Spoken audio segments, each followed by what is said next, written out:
Elif Shefak, Soufi mon amour, chapitre 65, Le Zélote, Konya, février 1246.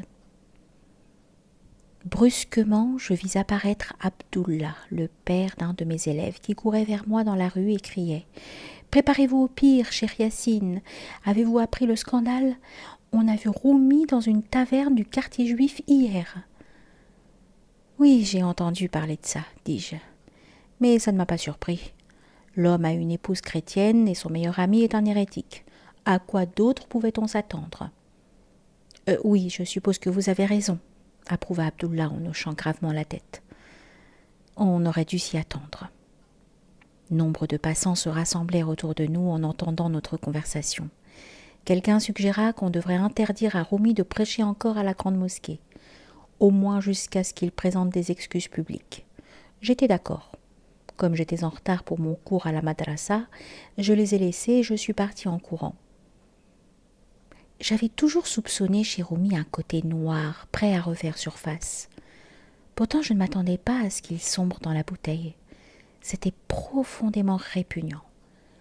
Les gens disent que Shems est la principale raison de la chute de Roumi, que s'il n'était pas resté, Roumi serait redevenu normal. Mais j'ai une autre idée. Non pas que je doute que Shems soit mauvais, il l'est, ni qu'il n'ait pas une mauvaise influence sur Roumi, car c'est le cas. Mais la question est, pourquoi Shems n'a-t-il pu dévoyer d'autres érudits comme moi ? Le soir venu, ces deux-là sont plus semblables que bien des gens sont prêts à le reconnaître. Des gens ont entendu Shems remarquer « Un érudit vit sur la trace d'une plume. Un soufi aime et vit sur des empreintes de pas. » Qu'est-ce que ça peut bien vouloir dire ? Apparemment, Shems pense que les érudits parlent la parole et que les soufis marchent sur la voie. Mais Roumi est un érudit lui aussi, non ? À moins qu'il ne se considère plus comme l'un d'entre nous. Si Shems entrait dans ma classe, je le chasserais comme une mouche importune, sans jamais lui donner l'occasion de cracher ses balivernes dans ma présence. Pourquoi Roumi ne peut-il faire de même ? Il doit avoir un problème. Cet homme a une épouse chrétienne, pour commencer. Je me moque qu'elle se soit convertie à l'islam. C'est dans son sang et dans le sang de son enfant. Malheureusement, les gens de cette ville ne prennent pas aussi sérieusement qu'ils le devraient la menace du christianisme et pensent que nous pouvons vivre côte à côte. À ceux qui sont assez naïfs pour le croire, je dis toujours « L'eau se mélange-t-elle jamais à l'huile ?»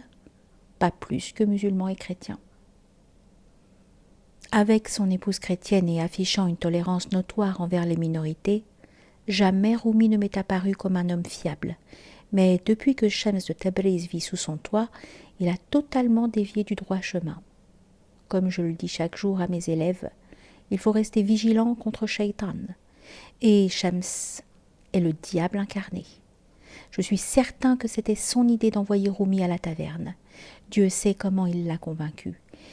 Mais est-ce que inciter les gens bien à commettre des sacrilèges n'est pas ce en quoi Shaitan excelle ?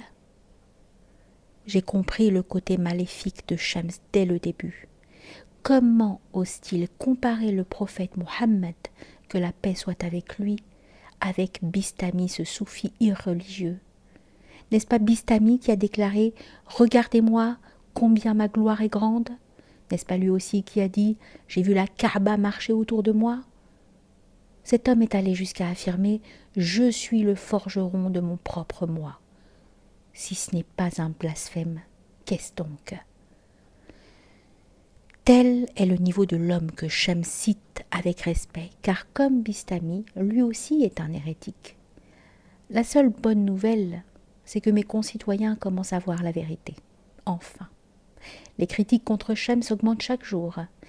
Et ce qu'ils disent, même moi j'en suis consternée parfois. Au bain et dans les maisons de thé, dans les champs de blé et les vergers, les gens s'acharnent tous contre lui.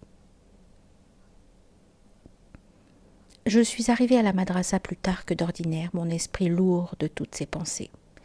Dès que j'ai ouvert la porte de ma classe, j'ai senti quelque chose d'inhabituel. Mes élèves étaient assis en un rang parfait, pâles et curieusement silencieux, comme s'ils avaient tous vu un fantôme. Ah, j'ai vite compris pourquoi. Assis là près de la fenêtre ouverte, le dos contre le mur, son visage glabre, éclairé par un sourire arrogant, ne se tenait nul autre que Shams de Tabriz. « Salamun alaykoum, cher Yassine » dit-il en posant sur moi un regard dur par-delà la pièce. J'hésitais, ne sachant si je devais ou non le saluer, et je décidai de m'abstenir. À la place, je me tournai vers mes élèves et leur demandai « Que fait cet homme ici? Pourquoi l'avez-vous laissé entrer ?» Abasourdi et mal à l'aise, aucun des élèves n'osa répondre.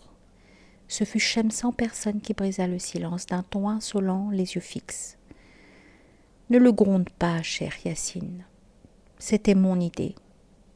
Tu vois, j'étais dans le quartier et je me suis dit, pourquoi est-ce que je ne m'arrêterais pas à la madrasa pour rendre visite à la personne en ville qui me hait le plus ?